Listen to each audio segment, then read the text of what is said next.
Good morning, everybody. I'm Ed Parcaut here with Mike Kelly, and we are Real Estate Jerky Daily. How's it It's going? Tuesday, Is it Tuesday? I thought it was like Wednesday the already. second week of June already.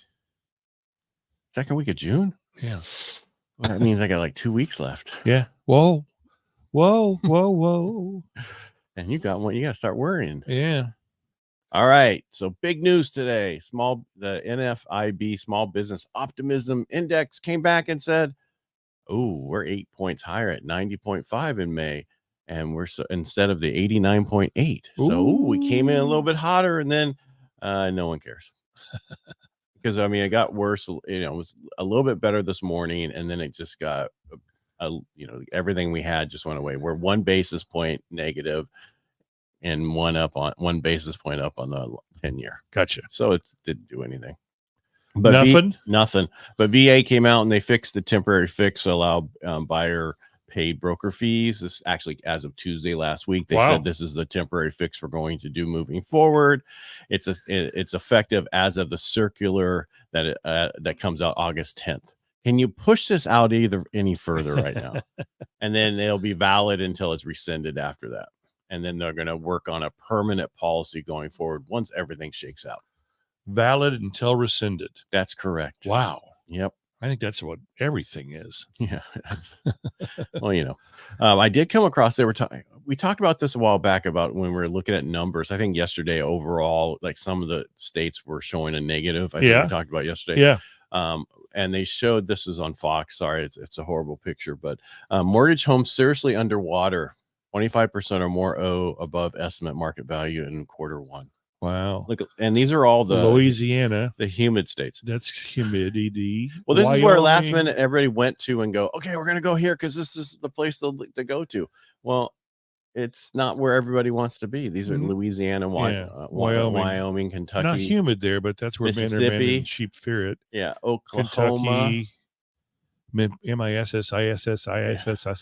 Yeah, but there is some humidity overall in some of these states. But even Florida's having their little thing. So this is hardly anything. This is as of the pandemic, the height of the pandemic. So when people can't sell their home because there's not a lot of people buying because of interest rates, they're going to go down a little bit in value. And this is like hardly anything. Yeah. Really 10% on 400,000, which is not the average home in that state, is $40,000. Yeah. What kind of drop in prices are we having over here? Nothing. Up through the roof. Exactly. Yeah. The roof is on fire, but it can't hold us. Let the burn. Yeah. Anyway, but the positive thing in California is they just put together in Skid Row in LA a $165 million luxury apartment building to open for Los Angeles homeless population. Yeah. This is a taxpayer-funded luxury apartment building. This is kind of like the one we have here in Modesto, where they spent ridiculous amount of money for this apartment complex. Right. To put a few people in. Well, this one, it's 278 unit, 19-story tower. And the question is, I wonder if they have elevators. They have to use steps. It's a walk up. Yeah. Everybody be on the bottom floor. Yeah. Well, they're going to be, that's to say they're even going to stay there. Yeah. What's the requirements? What do you have to do? How nasty is this thing going to be?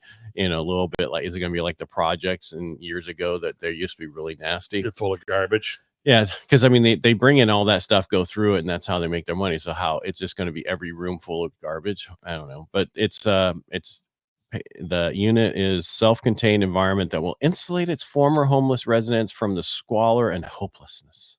Really, the building will offer a slew of benefits, including cafe, courtyard, gym, art room, soundproof music room, computer room, library, TV lounge. What else do you need? I'm gonna go there. I'm homeless now. Yeah, but then and you said, and the gym. Yes, a gym. I wonder what they're gonna do in there. Nothing, because they already go across town to pick up trash everywhere. That's how they exercise.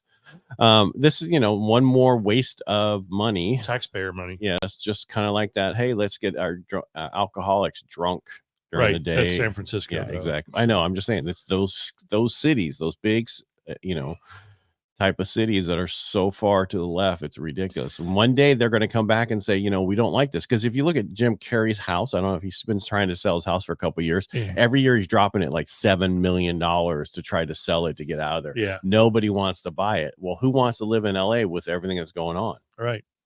And pay that much money for it. Yeah, and then also the extra fees that you got to pay LA because it's $1 million property. The luxury tax. Yeah, boomers and millennials are fighting for the same homes. We kind of know this. So we talked about that. I know, but they're just now putting it out. They're finally catching up with us. They're catching up with us. So I just thought I'd reiterate what we've said before. Boomers are not leaving their home. They're staying put. Mm-hmm. Well, those are the homes that millennials need. Yep. And no one's leaving. So that's the dilemma we have. Or if the boomer is leaving their home because it's too large, they're fighting for the first time, or what the millennials are trying to get their foot in the door. Mm-hmm. So that's what I'm saying. They're not leaving. And if they are, everybody's trying to get that house. But then again, you have to look at these people, the situations where are you? Is the house paid off fully? What are you trying to do as a boomer? Right. Are you trying to buy something smaller? Have you thought about, and how much money do you have in retirement? There's a lot of stuff when you have a boomer selling that you really need to get into with them. Right. We had this situation just a week or so ago with a lady up in Tuolumne County. She's selling her $800,000 home. She's going to buy another home, but she's cash poor right now and house rich. Well, if she does the same thing, she's going to be again cash poor and house rich. So I talked to her.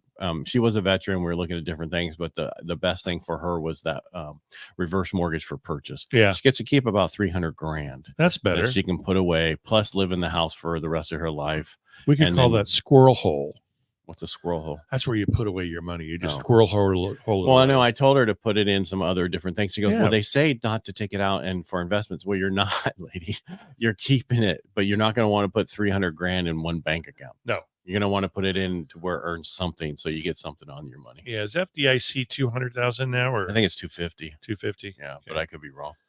Maybe you can tell I don't have one of the bank people out I there. don't have that kind of money to have in a bank. Yeah, So well, that's only if you're not the governor of California. That's Governor of true. California gets completely all their money everything back out of all three accounts. He and Oprah. Consumers, 86% of consumers are saying it's a bad time to buy a house. This is according to Fannie Mae's report that they put out. Citing a lacking of affordability, and vast majority of consumers do not think right now is a good time to buy a home. When's the best time to buy, Ed? 10 years ago or today. Right. Consumers' attitude towards the purchase of home fell markedly in May, while the percentage of consumers said it was a bad time to buy a home grew month over month from 79% to 86%. Oh, only 14% of consumers reported last month that it was a good time to buy a home. I want to talk to those 14 yeah, people. exactly. Down from 20% the prior month, while the share of consumers are saying that it's a good time to sell a home also fell from 67% to 64%. Hey, I'm interested to hear the next headline. So commercial, we've been talking about commercials having problems in certain places. Yeah. San Francisco, New York. Well, right now, New York office building is being sold at a 60% discount. 67%. What did I say? 60? 67% Well, discount. you think that might have anything to do with the outcome of the rigged I know. I just think that a couple things, people aren't always going back to the office anymore. Plus it is New York, which is really not where people want. If you ever listen to any of these people who are walking the streets for work, which I mean, like a lot of the news channels are still there. Yeah. And then they'll go out to walk and they're like, okay, there's only two people on the road, homeless and women going to Pilates. Yeah.